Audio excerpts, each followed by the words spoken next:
자, 그나마 지방선거를 코앞에 두고 민주당의 투톱 윤호중, 박지원 공동비대위원장이 우여곡절 끝에 그야말로 우여곡절 끝에 손을 맞잡지 않았습니까? 자, 두 사람 발언부터 들어보시죠. 선거가 끝나면 윤석열 정권의 오만과 불통은 더 가속화될 것입니다. 군사독재 정권을 넘어서는 정적 죽이기, 야당 탄압이 노골화될 것입니다. 민주당에게 국민 여러분이 삶을 지키고 대한민국을 바로 세울 기회를 주시기 바랍니다. 더 단결하고 더 혁신하겠습니다. 민주주의 내에서 다양한 의견이 오가는 것이 저는 보다 건강한 민주주의라고 생각을 합니다.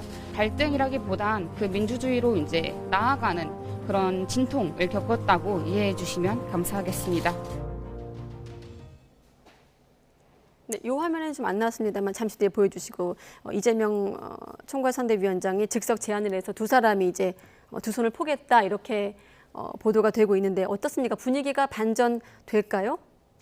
뭐 아까 노이즈 마케팅 말씀하셨는데 이걸 노이즈 마케팅을 통해서 좋은 쪽으로 갈지 아니면 정말 내부 분열로 갈지 기로에서 막바지에 이제 봉합이 된 모양새인데 네.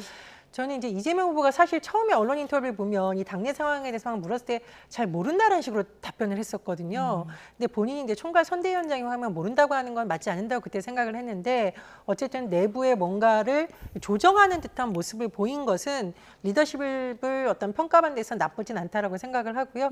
그리고 저는 이제 박지원 비대위원장이 어쨌든 외부에 영입되어서 계속 쓴소리를 하는 모습을 보였는데 물론 뭐 모든 내용에 동의할 수 없다 하더라도 그에 대해서 반응하는 민주당의 기성 정치인들의 모습이 굉장히 중요한데 좀 아쉬운 부분이 있었습니다. 그래서 어쨌든 지금 뭐 임시적으로 갈등이 봉합이 됐는데 약속한 대로 지방선거 결과와 상관없이 5대 혁신안 약속한 부분은 국민에게 지켜야 좀 장기적으로 신뢰받는 정당이 되지 않을까 생각이 듭니다.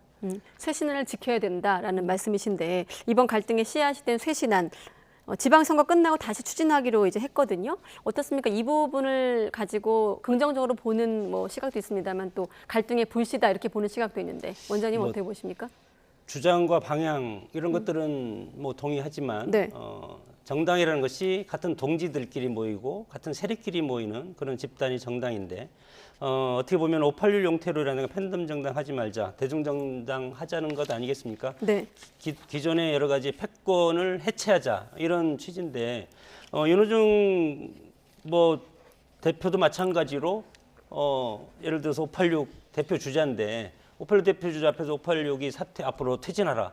이런 식으로 하면 상당히 문제가 크고 앞으로 모르겠습니다. 이재명 후보가 당선이 돼서 당 대표까지 오르면 민주당의 어떤 파워 게임이 본격적으로 시작이 돼서 어떻게 되면 이런 어떤 이슈가 끊임없이 이어지면서 차기 총선 전에 분당할 가능성도 있고 아니면 정당이 정말 제대로 돼서 대중정당화 된다면 창조적 파괴를 통한 새로운 어떤 수권 정당으로서 다시 태어나는 그런 정당이 되는 그런 두 길이 있는데 한국의 정치를 그동안 쭉 봐오면 본인의 기득권을 스스로 내려놓기는 상당히 어렵고 선거를 통해서 국민들이 유권자들이 이것을 정리해주는 그런 절차를 거치기 때문에 민주당이 이런 파워게임이 선거 이후에 지속된다면 저는 분당으로 갈 가능성도 상당히 크다 그렇게 봅니다. 조금 이른 질문입니다만 아무튼 지방선거 끝나면 좀 불씨가 여전하다고 보시는 거고 네.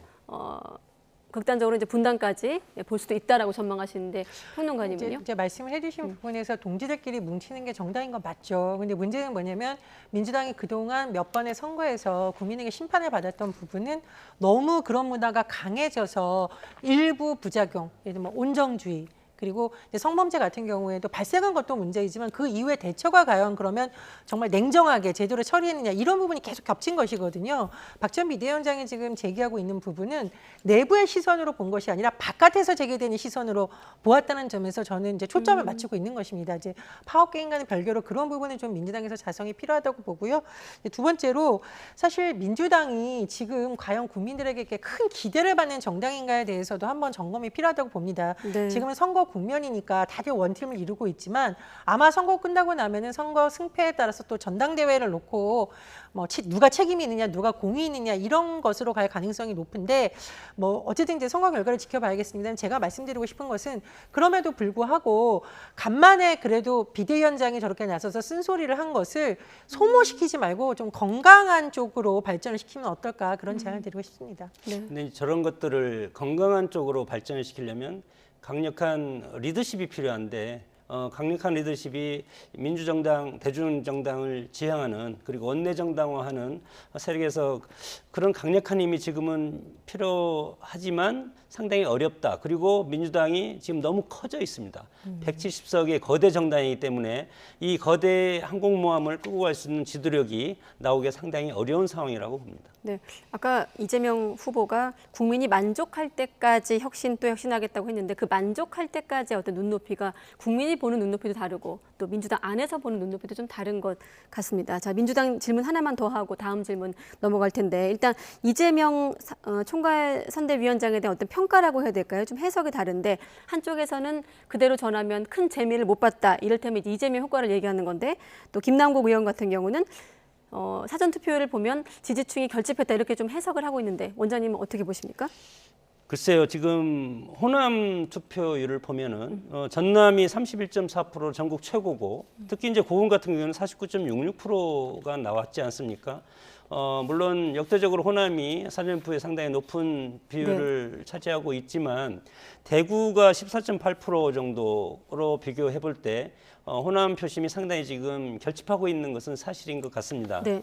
왜냐하면 지난 대선 때 패배했고 그리고 뭐 한미 정상회담 이런 걸 쭉 봤을 때 지금 최근에 여러 가지는 윤석열 대통령이 드라이브를 거는 그런 형국가 아니겠습니까? 그렇기 때문에 이제는 지방선거 때 우리도 조금 결집을 해야 되겠다. 그것은 이재명 후보, 이재명 총괄선대위원장을 위해서가 아니고 민주당의 어떤 전통적인 그런 기둥 이런 것들을 계속 끌고 가야 되겠다는 어떤 지지층들의 결집된 그런 네. 모습들이 조금 보이고 있다는 그런 것들을 지난 사전선거에서 볼 수 있었습니다.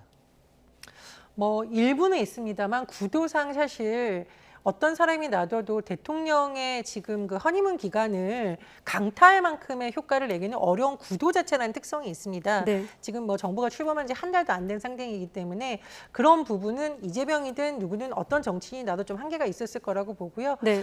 다만 이제 사실은 이제 출마하는 과정에서도 당내에서 좀 논란이 있었고 시점도 좀 늦어졌고 이런 점은 민주당으로서는 굉장히 아쉬운 부분이겠죠. 그렇다 보니 상대적으로 전략을 잘 짜서 이재명 후보를 이른바 얼굴로 내려와서 바람을 일으키는 부분에선 다소 좀 늦은 감이 있지 않나 그런 생각이 듭니다. 네.